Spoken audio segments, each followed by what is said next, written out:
Bonjour à tous. Un jardinier doit avoir toujours un bon sécateur. Son sécateur, c'est le meilleur outil pour le jardin. Ce sécateur, il doit le tenir en parfait état. Je vais vous montrer comment on va l'entretenir. Première opération d'entretien, le nettoyage et la lubrification. À chaque coupe, il y a un peu de sève qui se dépose sur la lame. Ça devient un adhésif qui colle la poussière, les saletés, les bactéries. Et pour éviter de transmettre les maladies, je vais être obligé de les nettoyer. N'oubliez pas que chaque fois que je coupe une plante, je lui fais une blessure. Mon outil doit être parfaitement propre, donc j'utilise au quotidien un produit nettoyant, ce produit nettoyant et désinfectant. Et si possible, même à chaque changement de plante. Je laisse agir et je nettoie bien avec mon chiffon partout. Une fois que j'ai bien nettoyé mon sécateur, je vais passer à la lubrification. Je vais lubrifier surtout les parties mobiles et les parties qui sont en contact. Et sur ce sécateur-là, je n'ai pas besoin de lubrifier le ressort. Voilà mon vieux sécateur. Celui-ci a des lames qui s'oxydent à la longue. Voilà la lame qui est corrodée, oxydée. Ici sur le vieux sécateur, lame contre lame, et qui transmettent encore plus les maladies. Aujourd'hui, j'ai choisi un sécateur ARS. Les lames des sécateurs ARS sont revêtues de chrome qui durcit à la fois la lame et empêche la sève d'adhérer. Lorsque j'avais mon vieux sécateur, j'avais un ressort à lame qui s'oxyde et qui a tendance à s'échapper à chaque fois.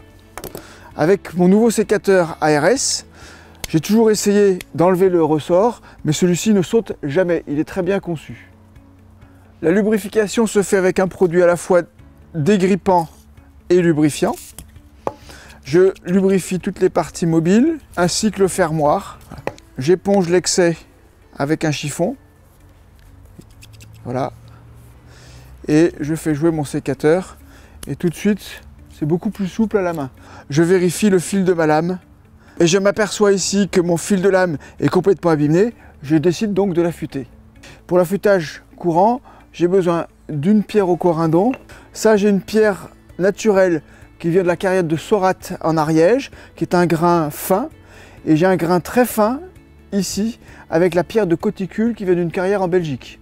Je commence avec la pierre synthétique, la pierre au corindon. Je la mouille et elle va me servir à dégrossir. Donc je prends mon sécateur dans ce sens-là.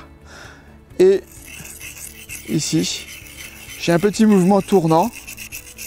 J'épouse la forme du sécateur avec la forme concave de la pierre, ici. J'ai ce mouvement tournant, donc on s'aperçoit que comme la pierre est mouillée, ça dépose un peu d'abrasif sur le fil de la lame. Donc je contrôle et je vois que là j'ai plus d'aspérité principale.